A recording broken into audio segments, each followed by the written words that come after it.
Miss नौटंकी, कोई मिला नहीं और संगीत प्रैक्टिस शुरू। मिसेस नौटंकी डैड, आप बस करो मेरी शादी की तैयारी, क्योंकि अब है गारंटी हमारी। शादी.com, रजिस्टर नाउ। 1857 जब आजाद हिंदुस्तान के सपने ने जन्म लिया। आइए जाने उन वीरों के बारे में जिन्होंने स्वतंत्रता की नींव रखकर इतिहास रच दिया। कहानी है ये दो युक्तिपूर्ण योजनाकर्ताओं की, जिन्होंने आसाम में आजादी की डोर संभाली। थी उनकी अनोखी जोड़ी, नाम था मनीराम पियाली। शुरुआत की मनीराम दीवान ने कलकत्ता से बजा दिया विद्रोह का बिगुल। गूंज जिसकी पहुंची आसाम तक और ब्रिटिश राज के होश हो गए गुल। पियाली बरुआ ने बढ़ाया कदम और किया सह युवकों को प्रेरित। स्वतंत्रता संग्राम की ऐसी योजना देख अंग्रेजी अफसर रह गए चकित। मकसद था एक, अंग्रेजों के चंगुल से बचाना है असम का सिंहासन। थे राजकुमार कंदर पेशवर योग्य, भरपूर था जिनमें नेतृत्व और अनुशासन। चारों ओर फैल गई क्रांति की ज्वाला, पराधीन कर अंग्रेजों को लाना था एक नया उजाला। धावा बोल दिया सेनानियों ने, कोलाघाट से नगोरा और जोरहाट से नागांव। जुनून भरा था मन में कि अंग्रेजों को है भगाना उल्टे पांव। समय बीता और फिर नियति ने चली एक ऐसी चाल, मनीराम के खुफिया संदेश पड़ गए गलत हाथों में और कमजोर पड़ गई ये ढाल। लगा दिया राजद्रोह का आरोप, किया मनीराम पियाली को गिरफ्तार, लेकिन बुझा न सके आजादी की आग को, हार कर भी नहीं हुई थी हार। मनीराम पियाली को अंग्रेजों ने चढ़ा दिया सूली पर। अपनी देशभक्ति के लिए आज और सदा के लिए वो रहेंगे अमर। 1857 के जंग के किस्से आज भी हर भारतवासी के मन में जोश और उत्साह भर देते हैं। ऐसी ही वीरों की प्रेरणादायक कहानियां लेकर हम फिर लौटेंगे। आजादी की अमृत कहानियां, सूचना एवं प्रसारण मंत्रालय और नेटफ्लिक्स द्वारा प्रस्तुत। वाह मिस नौटंकी, कोई मिला नहीं और संगीत प्रैक्टिस शुरू। मिसेस नौटंकी डैड, आप बस करो मेरी शादी की तैयारी, क्योंकि अब है गारंटी हमारी। शादी.com, रजिस्टर नाउ। मन की बात है जन जन की, संघर्षों के कुछ किस्से, कहानी कुछ सफलताओं की, अनकही विरासत की, उम्मीदें नए भारत की। महीने के आखिरी रविवार का रहता है इंतजार। ब्रह्मपुत्र के घाट से हिमालय के विस्तार तक होती है मन की बात प्रधानमंत्री के साथ। तो सुनिए इस महीने 31 दिसंबर सुबह 11 बजे मन की बात, आकाशवाणी और दूरदर्शन के सभी चैनलों पर। मन की बात के प्रादेशिक भाषाओं में अनुवाद का पुनः प्रसारण आप सुन सकते हैं रात 8 बजे आकाशवाणी और दूरदर्शन के सभी प्रादेशिक चैनलों पर। तो याद रखें, 31 दिसंबर सुबह 11 बजे मन की बात। यादों की शाल ओढ़ के आवारा गर्दियां काटी हैं हमने यूं भी दिसंबर की सर्दियां। तो दिसंबर के इस एपिसोड में रंग तरंग में सर्दी की बहार भी है और साथ ही साथ ऊन की गरमाई भी, क्योंकि हम आपके लिए लेकर आए हैं खासतौर से ऊन फेस्टिवल की रौनक छलक और ऊन के दुशालों की गर्माहट। इसके अलावा भी बहुत कुछ है इस बार खास आपके लिए। शुरू करते हैं रंग तरंग आपके साथ।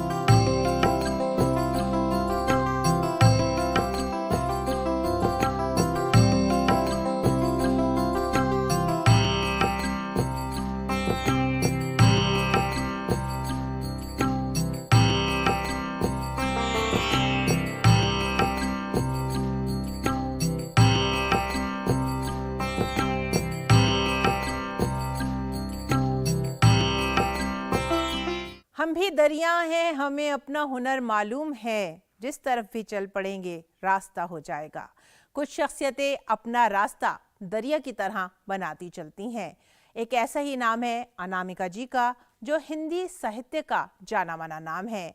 अनामिका जी ने बहुत सी मंजिलें तय की हैं, बहुत से रास्ते तय किए हैं।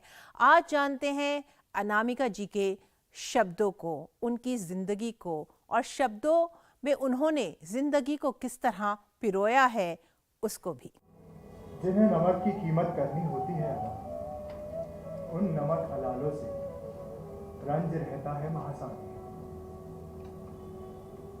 दुनिया में होने ना दी उन्होंने क्रांतियां, रहम खा गए दुश्मनों। अदबी अल्फाज को किरदारों की जुबानी पेश करने का बेहद अनूठा अंदाज। दरअसल ये प्रोग्राम मशहूर कहानीकार, नावल निगार और शायरा अनामिका को वक्फ है। दुनिया में कुछ और रहे ना रहे, रहेगा ना ईश्वर के आंसू और आदमी का पसीना। यही वो नमक है जिससे फिर राई रहेगी ये जिसे ठिठुरते हुए देखी जाती है दूर चलती हुई आवाज। सुनो हमें अनहद की तरह। दिल्ली में मुनक़िद इस प्रोग्राम के दौरान बायलिंगुअल वेब मैगजीन का भी रस्मी इजरा किया गया। साथ ही ई बुक के कई अदबी बाबों को मुख्तलिफ किरदारों की जुबान में पेश किया गया। इतना सुना था कि अधर में लटकी हुई अदृश्य टहनी से टिड्डियां उड़ी और रंगीन अफवाहें चीखती हुई ची ची बोले वे चीख कर, जे आम्रपाली क्यों तरुण कुमारों से धुर अपना टकराती। अनामिका हिंदी अदब में अपनी बेशकीमती खिदमात के लिए राजभाषा परिषद पुरस्कार, साहित्य सम्मान, भारत भूषण अग्रवाल और केदार सम्मान पुरस्कारों से नवाजी जा चुकी हैं। आम्रपाली 100,000 ले और इस बात का निमंत्रण हमें दे। अरे पुत्रो, यदि तुम न वैशाली गणराज्य भी मुझे दे दो तो भी मैं ये महान भाग तुम्हें नहीं देने वाली। मेरा ये उत्तर सुन वे लिच्छवी कुमार चटकाने लगे उंगलियां। हाय, हम आम्रपाली से परास्त हुए तो अब चलो। सन 2021 में उनको उनके टोकरी में दिगंत नाम के शायराना कलाम के लिए साहित्य अकादमी पुरस्कार से भी नवाजा गया है। एक बहन जिसको देखकर मैं अक्सर सोचता था कि इतने कम उम्र में इसको इतनी बुद्धि कैसे हुई, कैसे ये इतनी बुद्धिमान है, कितनी बातें लिखती है, कितनी बातें कहती है। बहुत छोटी सी थी, हम लोग एक कवि सम्मेलन में गए थे, बड़े बड़े कवि थे। किसी ने पूछा, बच्ची को देखकर, ये अपने पिताजी के साथ बैठी थी, बहुत बड़े गीतकार थे, तुम्हारा क्या नाम है? तो छनमनाते हुए बोली, मेरा कोई नाम नहीं, मेरा कोई नाम नहीं, मेरा कोई नाम नहीं। तो पूछा कि कोई नाम तो होगा, मेरा कोई नाम नहीं। तो पूछा इनके पिता से लोगों ने कि क्या नाम है? बोले ये बोल रही है कि मेरा नाम अनामिका है, मेरा कोई नाम नहीं। कौन जानता था कि ये नाम लाखों करोड़ों की जुबान पे वैसे ही रहेगा जैसे इस देश में। अनामिका दौरे हाजिर की हिंदी कविता की चंद बेहद मकबूल शायरात में से एक हैं। कहीं न कहीं जहाँ तक वही संवाद पूरा होता है जिसमें आप बचपन की सारी परिस्थितियाँ किसी की जान जाएं और उसके भीतर क्या सपने पल रहे हैं उसका आपको आभास हो जाए। रंग तरंग डीडी न्यूज़। चलते थे तो फिर भी ऐसे प्रसंग छिड़ जाते थे जब आपस में अंतरंग संवाद घट जाता था, खाना घर का खुल जाता था। मोनिका आप तो हिंदी भी समझती हैं, मारिया भी समझती हैं। ट्रेन में लोग साझा खाना खाते थे, अपने एक डोलची होती थी, एक हॉलडॉल होता था, किसी के पास बिस्तर न हो तो वो हॉलडॉल खुल जाता था।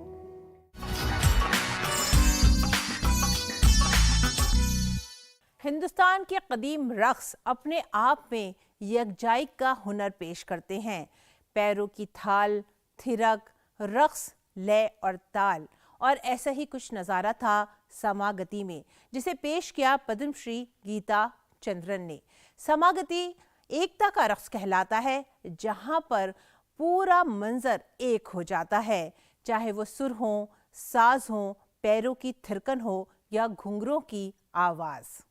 शंकरा जटाधरा सदा शिवा गंगाधरा शंकरा जटाधरा सदा शिवा गंगाधरा। भारत के मुख्तलिफ फ़नून में रक्स का फ़न एक ऐसा फ़न है जिसे रूह की आवाज़ कहते हैं। चंद्रशेखरा विरिंद ज्ञान सागरा। अगर इगर उगर में शिखर रक्स में हरकत सकनात और तालमेल की एक बेहद ख़ास अहमियत है जो उसे बेइंतहा खूबसूरत बनाती है। हाल ही में राजधानी दिल्ली के चिन्मया मिशन ऑडिटोरियम में एक बेहद खूबसूरत शाम रक्स से सजी हुई मुनक़िद हुई, जिसमें पद्मश्री गीता चंद्रन ने पेश किया समागति।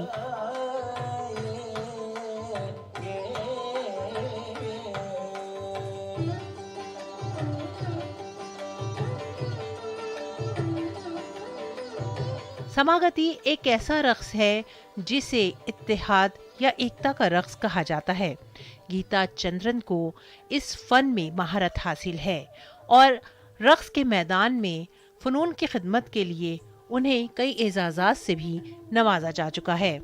गीता चंद्रन का समागति रक्स एक ऐसी पेशकश थी जिसने हर दिल को झंझोड़ दिया, क्योंकि इस पेशकश में एक ताकत थी, इसमें एक असर था जिसने देखने वालों के दिल को मसहूर कर दिया। एक फनकार अपने कमाल की बुलंदियों तक पहुंचता है अपनी तपस्या से, अपने लगन से, अपने हौसले से।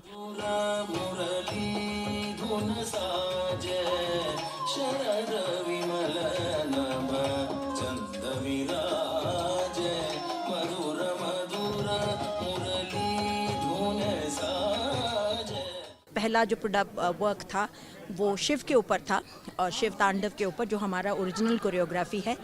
दूसरा तो था वो एक ट्रेडिशनल जतिस्वरम था जो एक बहुत कॉम्प्लिकेटेड रिदमिक पैटर्न में था, उसको हमने एक ग्रुप में एनविसाज किया। फिर उसके बाद एक बहुत ट्रेडिशनल दीक्षितर कॉम्पोजिशन को लेके उसको एक नया लुक दिया, एक कंटेम्प्रेरी तरीके से उसको देखा और उसको प्रस्तुत किया। और फिर एंड में हम लोगों ने रास किया, जो कि कहा जाता है कि कृष्ण की लीलाओं में से सबसे जो ऊंची लीला थी वो रास माना जाता है और श्रीमद् भागवत में इसका बहुत सुंदर वर्णन है। और हम लोगों ने उसी से लेके इस कॉम्पोजिशन को हित हरिवल्लभ जो के जो कॉम्पोजिशन हैं, जो अष्टछाप के कवि हैं, तो उनका कॉम्पोजिशन खेलत रास रसिक ब्रज मंडन, तो उसको लेके हमने पूरा रास का जो है माहौल, शरद पूर्णिमा है और फिर गोपियाँ जो हैं सज धज के आ रही हैं, बाजे बज रहे हैं, तो इस तरीके से बहुत चीज़ें जो रास में होती हैं। और फिर कृष्ण अदृश्य हो जाते हैं बीच में और गोपियाँ जो हैं उनके लिए अपना बहुत ही एक क्या करते हैं कि उनकी जो व्यथा जो है उसको व्यक्त करती हैं और पूरे जंगल से पूछती हैं और सब जंतुओं से पूछती हैं कहाँ हैं कृष्ण। फिर कृष्ण एकदम से आते हैं, फिर उनके बांसुरी का जो असर होता है और फिर सुंदर रास जो वो रचते हैं। और गीता चंद्रन एक ऐसी ही फनकारा हैं, एक ऐसी ही रक्कासा हैं जिन्होंने अपने फन को कमाल की बुलंदियों तक पहुंचाया है। आज अपने शागिर्दों के साथ मिलकर जब वो स्टेज पर उतरती हैं तो जैसे पूरी फिजा उनके साथ नाच उठती है। रंग तरंग टीटी न्यूज़।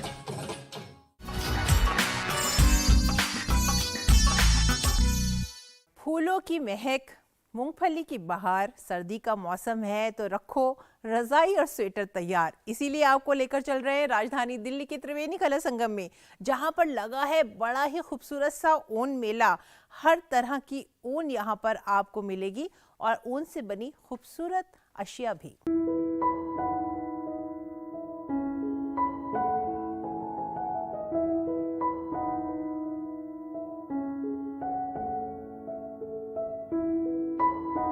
राजधानी दिल्ली के त्रिवेणी कला संगम में ऊन फेस्टिवल का इनेकाद किया गया। रंग बिरंगी ऊन और उससे बनी हुई मुख्तलिफ अशिया, जैसे इस सर्द हवा में गर्माहट घुल गई। इस ऊन फेस्टिवल में कई रियासतों के बेहतरीन कारीगरों ने भी हिस्सा लिया।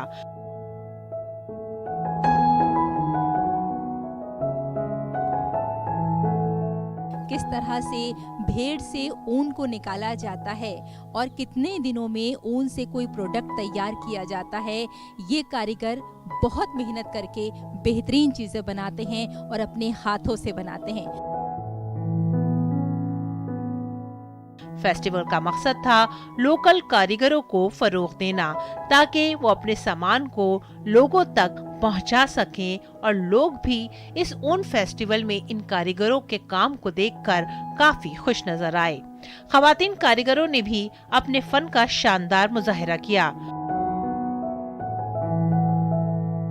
ये देसी ऊन का हब है, कलेक्टिव है, जो अलग अलग ऑर्गेनाइजेशन जो ऊन के साथ काम करते हैं और हमारा मिशन है कि इंडियन ऊन को प्रमोट करने के लिए, उसका वैल्यू को इंक्रीज़ करने के लिए। और अभी जो है करीबन 80% जो ऊन बनते हैं हर साल वो वेस्ट हो जाते हैं। तो हमारा मोटिवेशन है कि ये हम कैसे ऊन को वैल्यू को इंक्रीज़ करें।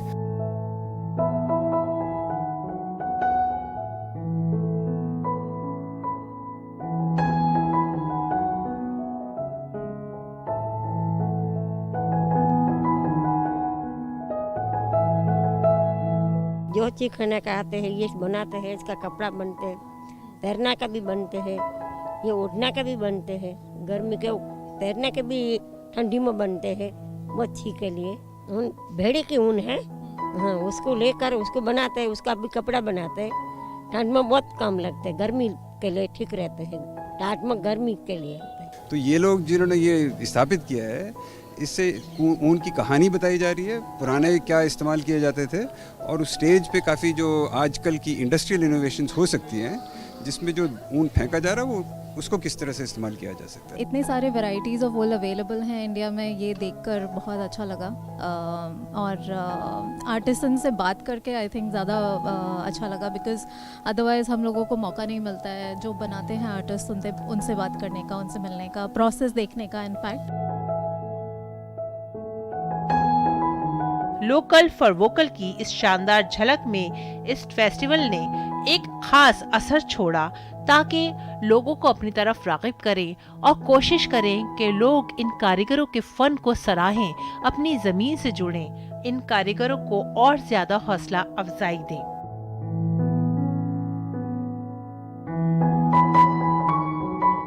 ये भेड़ का शरीर में आने वाला ऊन है, इसको धुलाई करने के बाद हम ये कार्डिंग की प्रॉब्लम है, बड़े बड़े प्लांट होते हैं कार्डिंग के लिए, तो मैंने ये छोटा सा यंत्र बनाया है जो इस ऊन को खोल देता है, कताई करने लायक बना देता है। एक कार्डिंग है। फिर उसके बाद स्पिनिंग के लिए मैंने स्पिनिंग चरखा बनाया है, दूसरा चरखा बनाया है, उसमें मोटर भी लगाई है।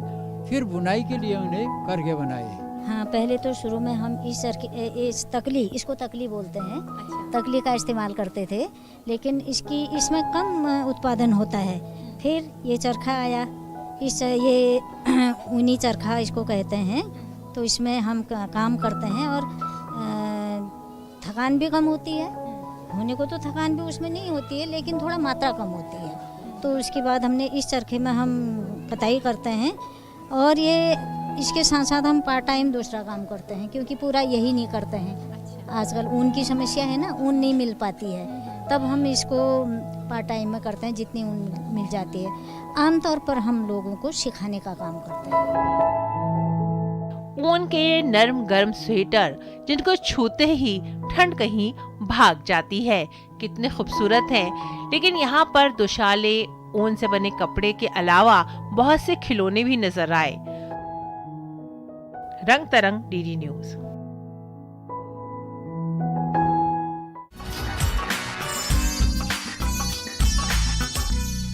रंग दरकार थे हमको तेरी खामोशी के, एक आवाज़ की तस्वीर बनानी थी हमें। कई मर्तबा तस्वीरें और रंग अल्फाज को भी ज़ुबान दे देते हैं और कहानियाँ बयान करते हैं, कुछ सुलझे हुए और कुछ उलझे हुए जज्बातों की। आइए आपको लेकर चलते हैं एक ऐसी ही ख़ास पेंटिंग एग्जीबिशन में, जहाँ पर रंग दास्तान बयान कर रहे हैं हमारी और आपकी।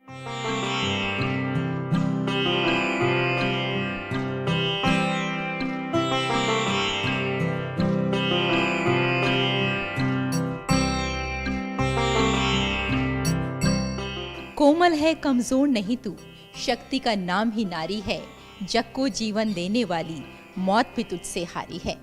इसके अलावा महिलाओं का एक और पहलू है और वो पहलू है उसका श्रृंगार, उसका लिबास। और महिलाओं के इसी पहलू को बहुत खूबसूरत तरीके से इस एग्जीबिशन में, इस चित्रकला प्रदर्शनी में प्रस्तुत किया गया है।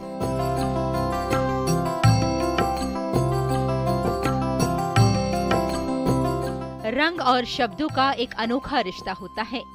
शब्दों को पढ़ा जा सकता है, लेकिन रंगों के शब्द पढ़ना थोड़ा मुश्किल हो जाता है। लेकिन एक चित्रकार रंग और रेखाओं से जबान का काम लेता है, सुंदर रंगों के माध्यम से अपनी बात कहता है। एक ऐसे ही रंगों और रेखाओं की चित्रकला प्रदर्शनी का आयोजन किया गया दिल्ली के अखिल भारतीय ललित कला एवं शिल्प सोसाइटी यानी आईफेक्स में। चित्रकार थी सुमित्रा अहलावत।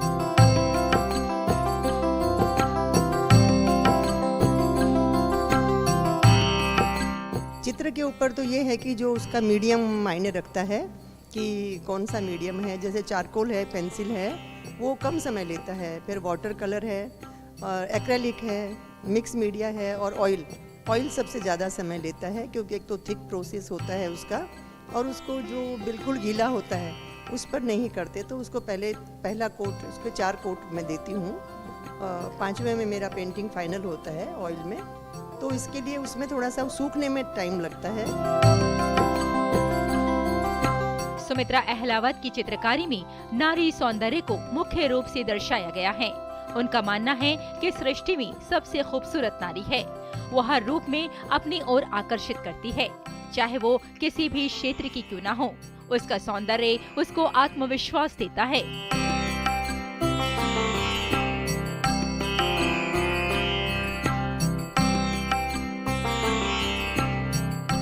सुमित्रा जी का एग्जीबिशन हमें बहुत ही अच्छा लगा और बहुत ही सुंदर पेंटिंग है इनकी। जो भी इन्होंने औरतों की सुंदरता दिखाया है, इसमें गर्व महसूस हो रहा है, मतलब होता है। मुझे भी उसमें ऐसा लगा कि मैं भी उनके अंदर ही एक गर्व महसूस कर रही हूँ उनके चेहरे को देख के। बहुत ही अच्छी पेंटिंग और अच्छी सुंदर, बहुत पसंद आई मुझे तो। वाकई कला के क्षेत्र में उम्र कोई मायने नहीं रखती, बल्कि आप जितना काम करते हैं उतने ही कलात्मक बनते जाते हैं। और सुमित्रा अहलावत अपने ब्रश से महिलाओं को जो सुंदरता देती हैं, वो उनकी आत्मनिर्भरता की कहानी कहती हुई नजर आती है। Bureau report, DD news.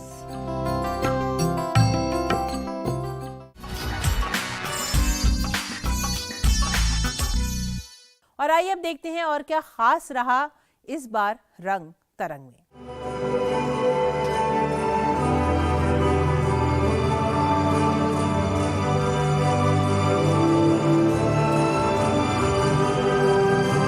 कहते हैं ड्रामा जिंदगी का आईना होता है, वो हमें हकीकत से रूबरू कराता है। एक बेहद अजीम ड्रामा निगार के तौर पर शेक्सपियर का कमाल भी यही है कि उनके किरदार हमें जिंदगी से जोड़ देते हैं। तुम मेरी बात का बड़ी तत्परता के साथ उत्तर दे हो, तो अब सुनो। तुम जानते ही हो कि मृत्यु के बारे में क्या कहानी कही गई। जब मैं रात को अपने शयनगाह में सो रहा था, तभी किसी सांप ने मुझे। हाल ही में शेक्सपियर के मशहूर ड्रामे हैमलेट को स्टेज पर पेश किया गया और उनका ये ड्रामा जिंदगी के बहुत से रंगों से हमें बेहद करीब ले आया।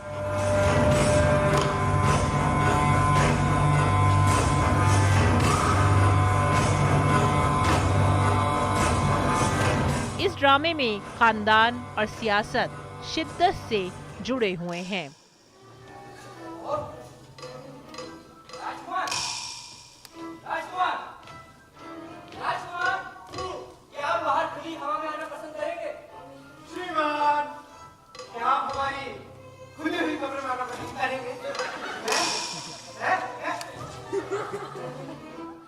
खानदानी सियासत और लोगों का एक दूसरे से अलग अलग अंदाज में हालात के तहत पेश आना ही इस ड्रामे को आज भी मकबूल बनाए हुए है।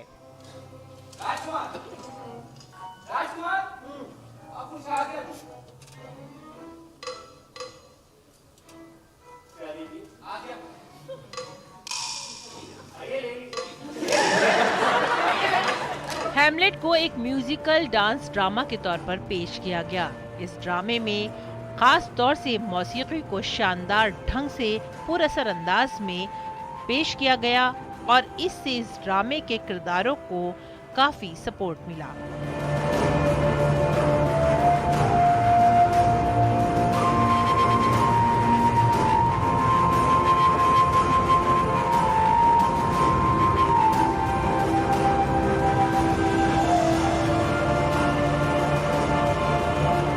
एक इंसान जिंदगी में न जाने कितने रूप धरता है। हर जगह उसका अंदाज और उसका बयान अलग होता है। एक इंसान ही जानता है कि उसके अंदर कितने इंसान और कितने किरदार बसे हुए हैं।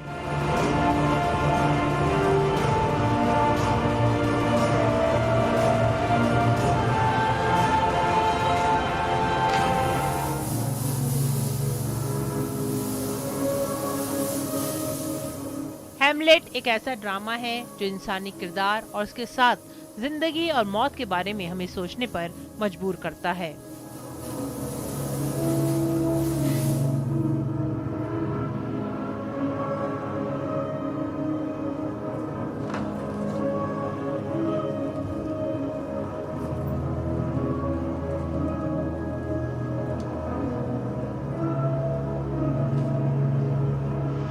स्टेज हमेशा से ही हमें हमारी सकाफत, हमारी जिंदगी और हमारे जज्बात से जोड़ने में एक अहम किरदार निभाता रहा है और ये ड्रामा भी कुछ ऐसा ही था जो भरपूर दिलचस्पी के साथ साथ हमें सोच के दायरों में भी बांध रहा था।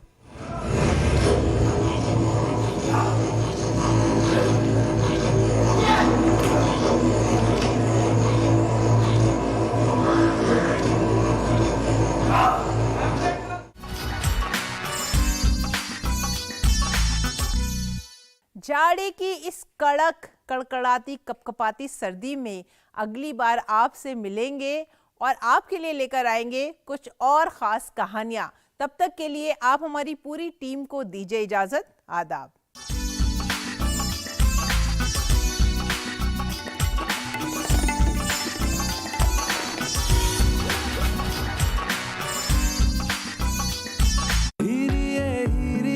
वाह मिस नौटंकी, कोई मिला नहीं और संगीत प्रैक्टिस शुरू। मिसेस नौटंकी डैड, आप बस करो मेरी शादी की तैयारी, क्योंकि अब है गारंटी हमारी शादी.com। Register now. ये लाल रंग है आग और चमक का, प्यार और साहस का। अच्छा, लाल रंग में ही है असली शक्ति। ये लाल रंग या तो किसी में है या तो किसी में भी नहीं है। पीले और नीले के बारे में क्या ख्याल है? पीला है गंदा, नीला लगता तो खराब। फिर ये ग्रे और सफेद बोलो। सारे रंगों में लाल ही है बेस्ट। और मुझे तो पसंद है भूरा रंग। ओ तो क्या दादी माँ जैसी ही रहेगी तुम्हारी पसंद? जो चाहो तुम, ताकत, बल और मस्ती, तो लाल की पसंद ही है सबसे अच्छी। चाहे मैं जहाँ भी जाऊँ, लंदन, पेरिस या मकाऊ, न्यूयॉर्क हो या होनोलुलु, चाहे मैं किसी जंगल में रह लूं, जो भी पहने लाल रंग वो लगे कमाल। देखिए गली गली सिमसिम प्रतिदिन शाम 4:30 बजे सिर्फ डीडी नेशनल पर। देश का